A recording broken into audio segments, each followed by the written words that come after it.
শুকিয়ে গিয়েছে, এবার মুছে নিব। এই যে চলো মুছে নিতে হবে, পাতলা করে লাগিয়েছি, শুকিয়ে গেছে। এবার টেনে ভিজিয়ে নরম করে এভাবে টেনে টেনে মুছে দিতে হবে। এইভাবে ভালো করে টেনে মুছে নিতে হবে। নিব ওই যে এটা হচ্ছে ময়শ্চারাইজার, কেন রাত্রে হালকা হালকা ঠান্ডা, তো এখন ফাল্গুন মাস হালকা ঠান্ডা যাচ্ছে, বেশি না। তো চলো এইভাবে লাগিয়ে নিতে হবে। আঙুল হাত ঠেকা, হাত মাথার ছবি দেখাচ্ছি, হ্যাঁ কেমন লাগছে। এটা শুকিয়ে যাক, শুকিয়ে গিয়ে আমি আবার আসছি, দেখতে থেকো। হোলির ফেসিয়াল চলছে, এটা এই যে দেখো না, ওখানে তৈয়ারি চলছে, কত রকমের ক্রিম নেওয়া হচ্ছে।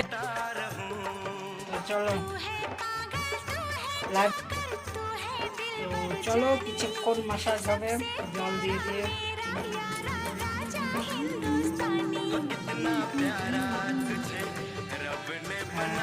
বাম দিকে